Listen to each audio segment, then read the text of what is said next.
மழை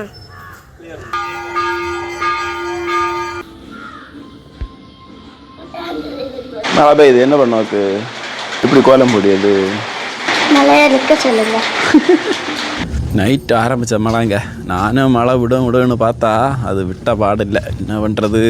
அதாவது 13 வருஷம் கழித்து இப்போ தான் ஒரு ஓணம் பண்டிகை செலிப்ரேட் பண்ணலான்னு ஒரு முடிவு எடுத்து இந்த டைம் தான் ஊரில் இருக்கிறேன், செலிப்ரேட் பண்ணலான்னு சொல்லிட்டு வந்தா மழையை பார்த்தீங்களா? கொடுமையோ கொடுமை.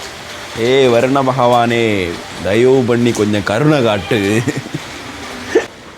எப்படியும் மழை பெய்யுது, காலையிலே கோலம் போட முடியாது, அதனால் சமையல் வேலை ஆரம்பித்தாச்சு.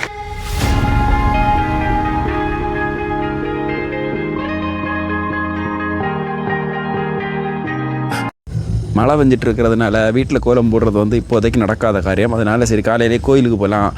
பக்கத்தில் அங்கே இருக்குங்க கோயிலில் வந்து ஓணத்துக்காக நேற்று நைட்டெல்லாம் நிறைய எல்லாருமா சேர்ந்து பூவெல்லாம் போட்டுட்டு சரி கோயிலுக்கு வந்துவிட்டோம். எங்களோட அச்சாலிபுரம் மகாதேவர் ஆலயம் தாங்க. இங்கேயுமே ஓணத்துக்கு எப்போவுமே பயங்கரமாக இருக்கும். எனக்கு இங்கே வந்தாலே என்னோடய பழைய ஞாபகங்கள்லாம் வந்துச்சு. நான் ஒரு கிட்டத்தட்ட ஒரு 17-18 வருஷத்துக்கு முன்னாடி இந்த கோயிலில் ஓணம் டைமில் இருக்கிறது.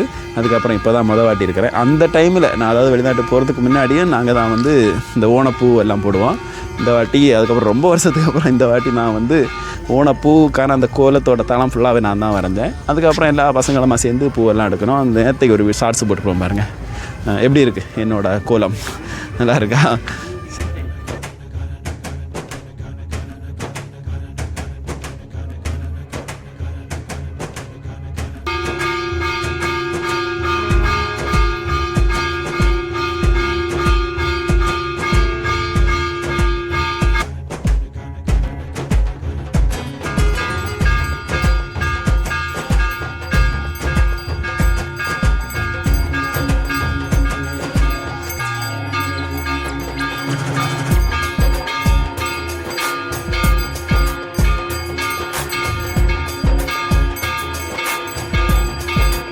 சரி கோயிலுக்கு வந்துட்டு சாமி கும்பிட்டுட்டு திரும்ப வரும்போதெல்லாம் மழை விட்டுருச்சு.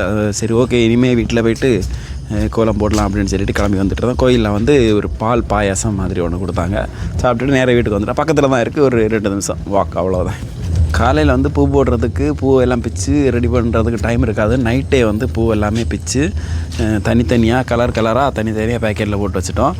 ஆனால் காலையில் சீக்கிரமாக எந்திரிக்கணும், கோயிலுக்கு போகணும். ஏன்னா கோயிலே வந்து 8:30 மணிக்கு 8:30க்கு எல்லாமே கோயிலில் பூஜை.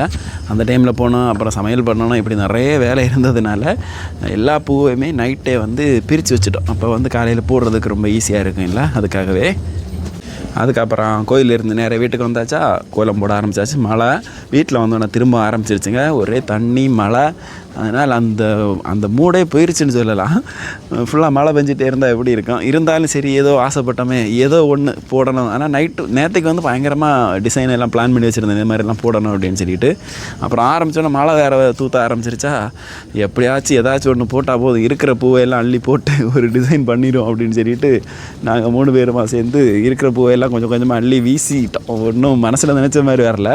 போட்டு முடிகிறதுக்குள்ளாடி திரும்ப மழை ஆரம்பிச்சிருச்சு. ஐயோ என்னடா கொடுமை இது! ஒரு நல்ல நாள் அதுவுமா மழை பெஞ்சிருச்சுன்னா எவ்வளோ கடுப்பாக இருக்குன்னு தெரியுமா?